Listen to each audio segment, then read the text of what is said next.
Salut les kids, c'est le cinéma des potes. Qu'est-ce qu'on va voir cette semaine? On va voir La forme de l'eau de Guillermo del Toro. Et on vous explique tout de suite pourquoi on a décidé d'aller voir ce film juste après ça. Eliza, come on.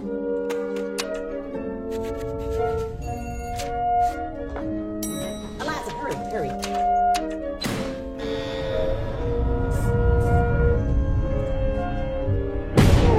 Pour une fois, je voulais pas aller le voir ce film. J'ai même essayé d'éviter l'émission, puisqu'on devait avoir un guest à ma place.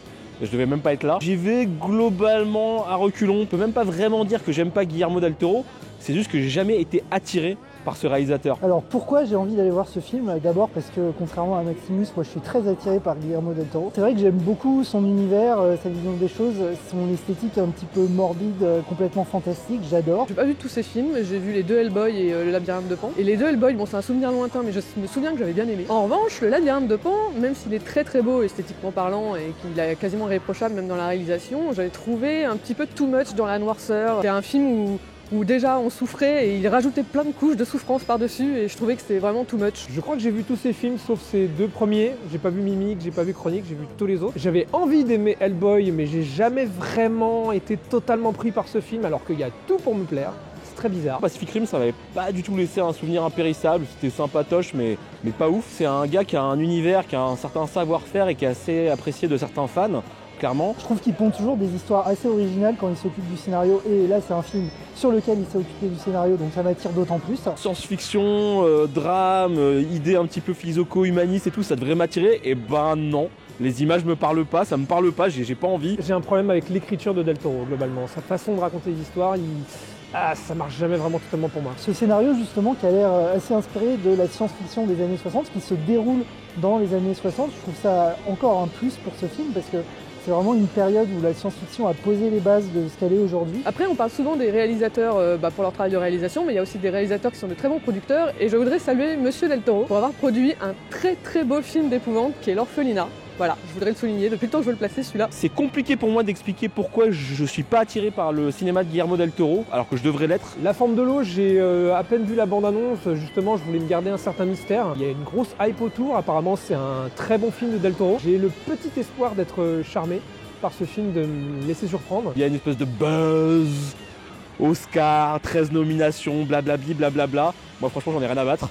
Et je pense que c'est pas ça du tout qui va me convaincre. Voilà. Après j'ai seulement vu la bande-annonce, donc j'ai essayé de ne pas me spoiler sur ce film. J'y vais donc les yeux fermés et avec confiance. Je vais pas reculons comme Maximus, je vais pas non plus à fond la caisse comme Zoxy. J'y vais très curieuse. Je suis ouvert au spectacle, là j'ai envie de me laisser divertir par le talent de Del Toro. Donc peut-être que ça prendra ou ça prendra pas, on verra. Get him out. What are you talking about? No. We need to take it apart, learn how it works. I don't want an intricate, beautiful thing destroyed. We can do nothing. I'm sorry. Don't do this, Eliza. What is he saying? Don't do this. Oh God, it's not even human. Globalement, j'ai vraiment pas aimé. Je suis vraiment désolé. Comme je disais, je connais quasiment pas Guillermo del Toro, donc là c'était un peu la découverte. Je tiens à dire que je me suis un petit peu endormie devant le film, mais ce n'était pas forcément à cause du film, c'est parce que j'étais fatiguée. Non Maximus, ce n'est pas forcément la faute du film. Je pense que j'irai le revoir parce que... C'est juste pour me faire chier. Non, c'est juste parce que j'ai l'impression de ne pas l'avoir vu en entier en fait, et donc j'ai envie de le revoir pour l'apprécier complètement. Alors j'ai pas trop aimé, mais ça va, mais j'ai pas trop aimé. Ça m'a fait à peu près la même chose qu'à chaque fois devant un Del Toro, en fait, j'ai pas été surpris de ma réaction. Moi je suis pas complètement hermétique au style de Guillermo del Toro, mais je suis pas complètement emballée non plus, et ce film me le prouve une fois de plus. Et je suis presque triste en fait de pas arriver à adhérer, parce que je pense que quand on adhère ça va être génial. Alors moi j'aurais un petit peu le même avis que Ostiana sur ce film. Je suis assez déçu dans l'ensemble, peut-être parce que j'avais de trop grosses attentes, mais j'ai trouvé qu'il y avait notamment pas assez de fantastique dans ce film fantastique. J'attendais pas mal de choses de cette histoire-là, du côté un petit peu décalé justement d'une nana amoureuse d'un monstre. Ce qui est clair, c'est que Del Toro, c'est clairement quand même un créateur.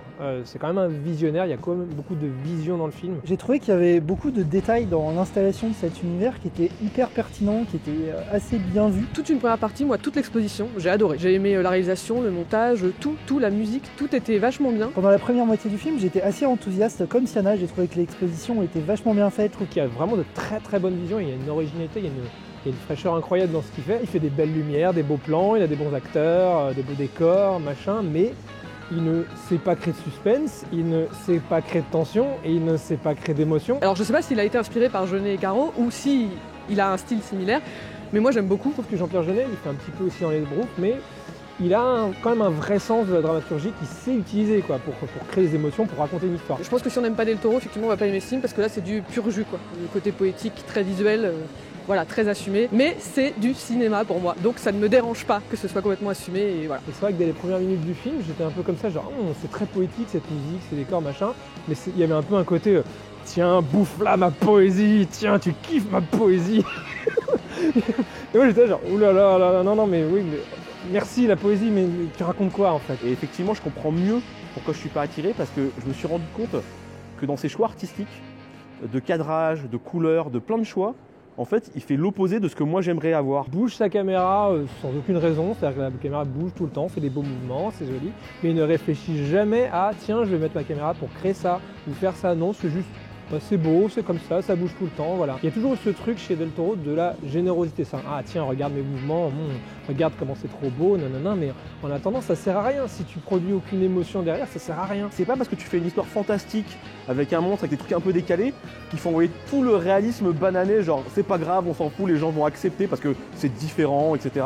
Non, je suis pas d'accord. Quand Spielberg il fait Jurassic Park, il balance pas direct. Mais oui, il y a des dinos comme ça, nanana. Il y a tout un contexte qui t'explique pourquoi les mecs en arrivent à recréer des dinosaures. Et là, c'est balancé, c'est comme ça, il y a un monstre, etc. Et c'est comme ça, il y a des nanas. Et à un moment, pour moi, ça part un peu en cacahuète. Et j'ai pas mal décroché à ce moment-là, et je crois que c'est là que je vais commencer à m'assoupir un petit peu. Ce défaut-là, je le retrouve aussi pas mal dans l'écriture des personnages. Il y a quand même des choses réussies, ils sont assez bien écrits, ils sont assez attachants, ils sont bien joués, ça faut le dire. Mais par contre, pareil, leurs relations sont balancées. Moi, j'ai pas besoin qu'on me prenne par la main et qu'on m'explique tout. Un réalisateur, il balance son univers, il balance son parti pris, il balance ses envies, et on entre ou on n'entre pas. Moi, je suis rentrée dedans au début, et je m'en fichais complètement de pas avoir d'explication. Après, j'ai trouvé que la deuxième partie retombait un peu, on se perd un petit peu dans l'histoire qui part dans deux sens différents. Et surtout, l'aspect fantastique du film, l'aspect surnaturel du monstre qui est la principale pièce de ce film, n'est absolument pas exploité. On aurait pu calquer cette histoire sur une histoire de réfugiés ou de prisonniers à peu près quelconque et ça aurait donné à peu près le même résultat. Pour moi, le casting, c'est le point très fort du film.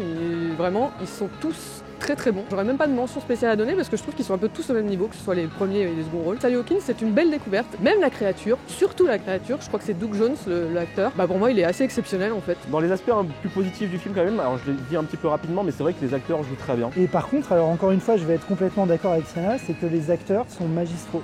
Entre Michael Shannon et Sally Hawkins, qui font les deux rôles principaux de la gentille et du méchant, pour être simple, c'est vraiment de la grande performance. L'autre truc aussi qui m'a plu, c'est qu'il y a vraiment quand même un univers. C'est que c'est vraiment quelque chose que moi j'apprécie quand même dans le cinéma, c'est que là on n'est pas dans un produit formaté. Guillermo del Toro, il a ses influences, il les assume, il les fout dedans, parfois de manière un peu trop obvious. C'est là et c'est des parties prises, ça je trouve que c'est bien, c'est cool, il faut quand même encourager ça. Même si moi, à titre personnel, j'adhère pas à tout, j'encourage la démarche. Et ça va un peu avec un côté un peu vulgose, j'ai trouvé dans le film. Alors le film a un côté un peu vulgose. Alors on peut dire que c'est original, que c'est sympa, que c'est un peu inédit. Mais je trouve qu'il y va un peu comme un bourrin, quoi. Il fait genre, on va parler de sexe, voilà. Et ça fait pas du tout envie, je sais pas, c'est un peu dégueu la façon dont il en parle, je sais pas. Ça me fait cet effet un peu d'un mec qui a des bons ingrédients pour faire un burger. T'as des mecs comme Tarantino qui ont les ingrédients et qui font ah ouais trop bien machin, je fais mon truc clac et ça fait un putain de bon burger, tu sais pas pourquoi. Guillermo del Toro c'est pareil, il a des bons ingrédients, mais quand il les met dedans, moi le plat qu'il me fait ça va pas. Au final on sent un peu que Guillermo del Toro a conçu ce film un petit peu comme une déclaration d'amour pour certains films d'Universal. Je pense évidemment à la créature du lac noir, qui ressemble comme deux gouttes d'eau à la créature du film. Moi je la trouve super belle, je la trouve vraiment sublime. Il y a quand même des traits très caractéristiques des créatures de l'univers del Toro. Mais c'est pas grave, là aussi encore une fois c'est assumé, mais je trouve qu'elle est vraiment belle. Moi j'aime les couleurs, j'aime tout, j'aime bien. Effectivement la créature est vraiment impressionnante, c'est vraiment cool d'avoir ce genre de performance et ce genre d'effets spéciaux, surtout de ce genre de costumes. C'est devenu un peu rare de pas faire du full 3D et d'aller un peu là-dedans, ça faisait vraiment du bien. Moi cette créature dans un film mieux écrit, mieux construit, j'achète direct, et j'achète le jouet.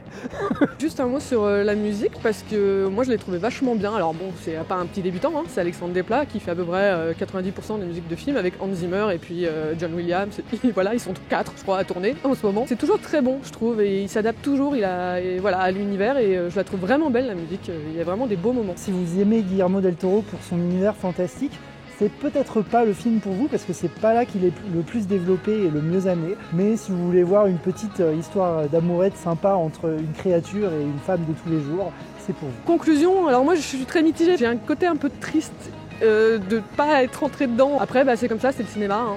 On rentre pas dedans, on adhère ou on adhère pas. Moi, un peu comme ça, je suis resté un peu au bord de la route pendant le film. J'étais un peu genre, j'imagine que c'est génial, mais je rentre pas dedans, donc désolé. Et ça me fait toujours ça avec les Del Toro. En conclusion, je suis quand même vachement déçu parce que j'aurais bien voulu être emballé par l'univers de Guillermo del Toro et que ça me donne envie de voir ses autres films, etc., mais là, pas du tout en fait. Je vais peut-être à contre-courant de tout ce qui va se dire et écrire sur ce sujet-là et sur ce film-là, mais moi voilà, j'assume, j'ai vraiment pas accroché. C'est un réalisateur, je pense, qui est talentueux, vraiment, quand je vois sa manière de filmer et certaines choses, je me dis, mais ce mec, il a du talent, mais putain, ça accroche pas. Donc encore une fois, c'est compliqué de juger ce film parce que énormément de choses ne me plaisent pas dedans et en même temps, il y a tellement de choses qui sont faites pour me plaire dedans et on peut pas totalement cracher dessus parce que c'est pas non plus fait par un manchot, c'est pas un film de Michael Bay ou c'est pas du tout un nanar. Je peux pas lui donner une bonne note, hein. Voilà, c'est un film que j'apprécie pas, que j'ai pas envie de revoir, que je trouve pas mal de défauts. Et donc je lui mets une note qui va sembler sévère, mais pour moi juste en tout cas, à titre personnel, 5 sur 10. En conclusion, je lui donnerai la note quand même assez généreuse pour ce que c'est, de 7 sur 10.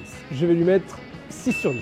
Je crois que je vais lui donner la note que je donne au film propre, mais qui m'emballe pas plus que ça, mais qu'on peut pas sous-noter quand même, donc un bon 7, je pense, sur 10.